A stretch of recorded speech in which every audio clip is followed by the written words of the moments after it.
There wasn't another moment in solo leveling where Jin-Woo gets as furious as this one. And all because of his best friend. So let's get into another solo leveling video. After creating a guild with his friend Jin-Ho, Jin-Woo is invited to an international event that takes place in the United States, where representatives of the strongest guilds from each country gather to discuss the problems and solutions in the hunter's world. And of course, his guild, Jin, was chosen. The strongest guild in the United States is called Scavenger, and part of this guild is the rank S hunter, Dong-Soo. He is the younger brother of hunter Dong-Suk, that criminal who was killed by Jin-Woo in a dungeon that was actually a trap for him and his friend. The leader of this guild is Thomas Andre, a hunter at the national level rank, which is a step above rank S. This guy is no joke. Thomas knows what happened between the hunter Dong-Suk's brother and Jin-Woo, and that Dong-Soo has been looking for an opportunity for revenge for some time. Knowing that Jin-Woo would be coming to the United States, he calls hunter Dong-Soo into his office and immediately gives an order that Dong-Soo must not mess with Jin-Woo. Hunter Dong-Soo tries to argue, but Thomas intimidates him and shuts him up, ordering him to take a vacation during the conference. At first, Dong-Soo agrees and leaves the room, but as soon as he's out, he can't hold back his thirst for revenge.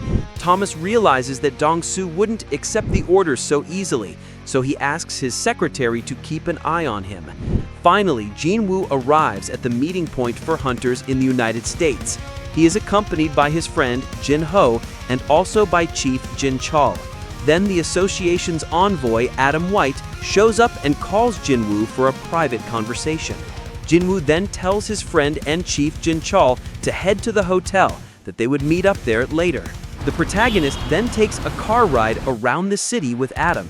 During their conversation, he learns that some time ago, there was a raid in which the boss was a powerful dragon called Kamish, and that the association still kept the monster's remains there. So Jin-Woo immediately demands to see the dragon's skeleton.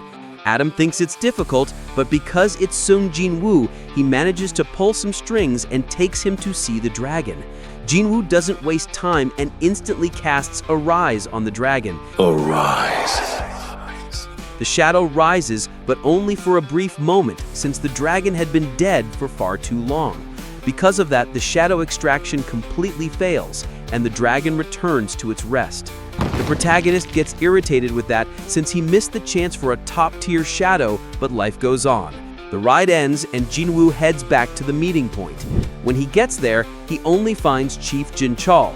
The chief asks him where his friend Jin-Ho is, since he had left not long ago after receiving a message from the protagonist himself asking to meet at the Hunters Association. Jin-Woo says he didn't send any message at all and that he had just returned from the association. Chief Jin-Chol says that's impossible since a scavenger guild car had come to pick up his friend for that supposed meeting.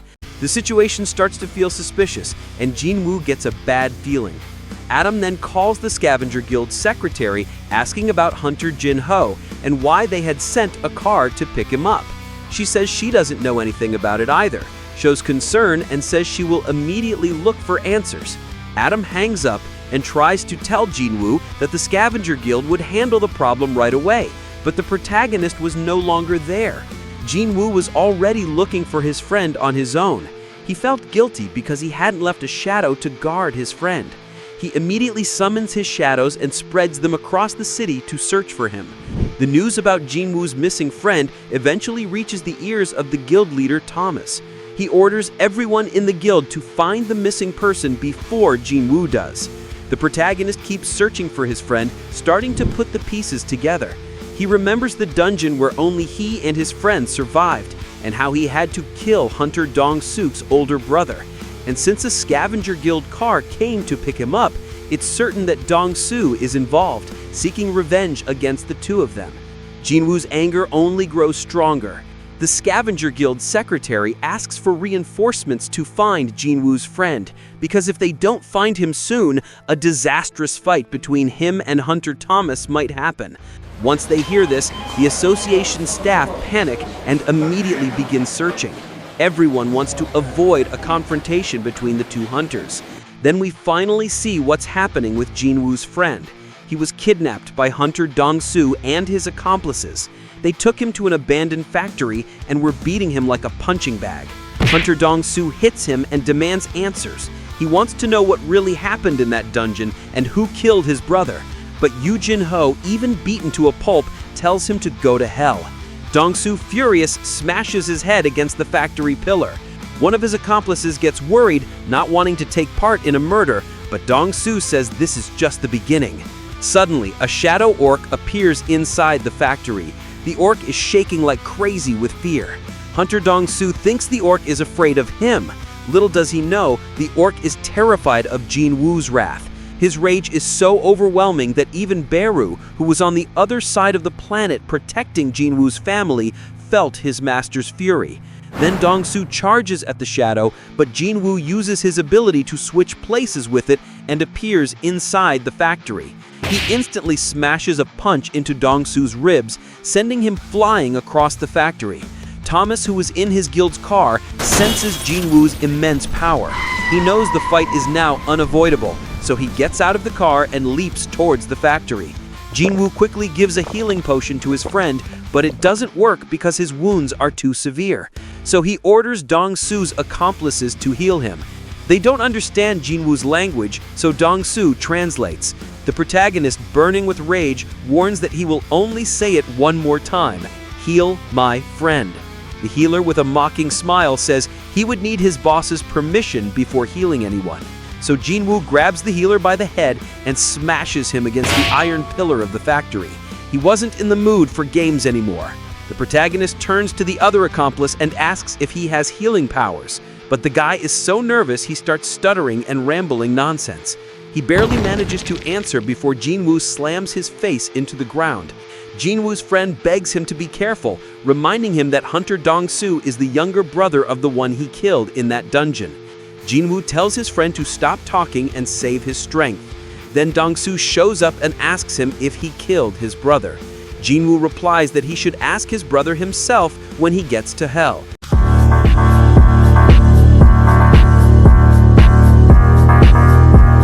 Hearing this, Dong-soo tries to land a massive punch on Jin-Woo, but he dodges and counters with another brutal punch to his ribs, launching him across the factory into the wall.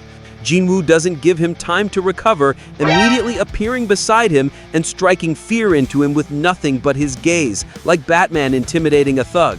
Dong-soo tries to fight back, but Jin-Woo slams him down and crushes his head into the factory debris. Then Thomas finally arrives at the factory. He asks if Dong-soo is still alive and orders Jin-Woo to stop immediately, promising that if he does, they'll forget everything that just happened. But Jin-Woo, already at boiling point, asks what would happen if he refused to stop. Thomas replies that he'll stop him by force. Jin-Woo tells him to try his luck and tosses Hunter Dong-soo aside like trash. While being thrown, Dong-soo admits in his mind that he never intended to defeat Jin-Woo and that the plan all along was to make Thomas fight him. That was the only way to kill the monarch. Thomas asks Jin-Woo if he knows who he's messing with. Jin-Woo replies that he doesn't care who that guy is. At that moment, the Scavenger Guild and the Hunters Association arrive at the scene. Jin-Woo, in a brief moment, throws Thomas far away. He summons Igris and Kaisel. Then he orders them to take his best friend to a hospital immediately to save his life. Meanwhile, the Scavenger Guild gathers in full force, ready for war under Thomas's leadership. And on the opposing side stood Jin-Woo with his shadow army. Thomas then says it's still not too late to stop the war. All Jin-Woo had to do was kneel down and apologize. The protagonist then responds with the ultimate shadow middle finger.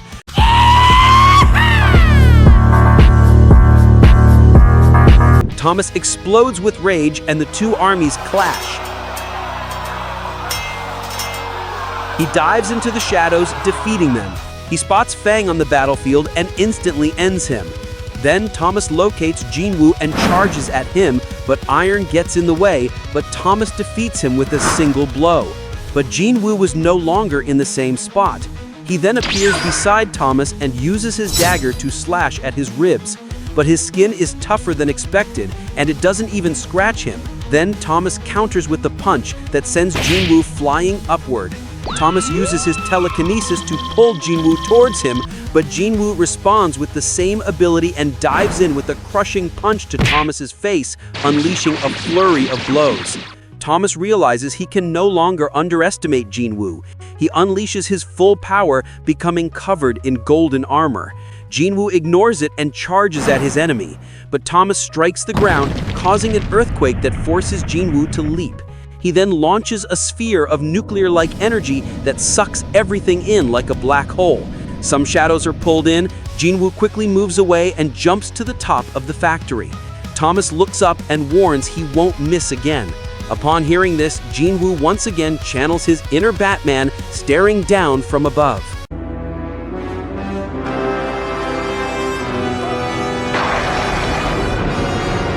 The battlefield is already filled with casualties, and everyone tries to escape the range of the attack.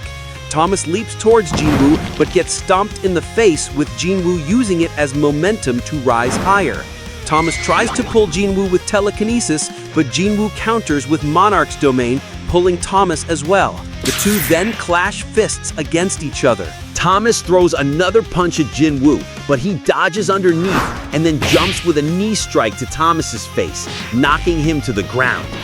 The protagonist then charges at him and unleashes a barrage of punches.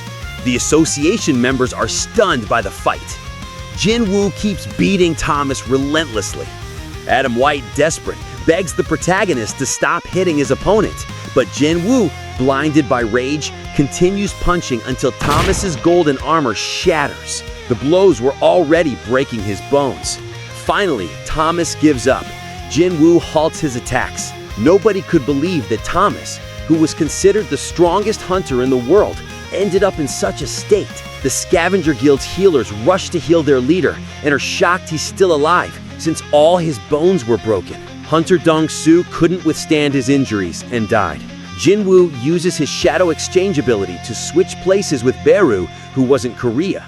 Then, Beru stays behind, healing the protagonist's friend in the hospital. The story wraps up with Jin-Woo talking to a new shadow, none other than Hunter Dong-soo himself. The protagonist names him Greed because he had been such a greedy thug when he was alive.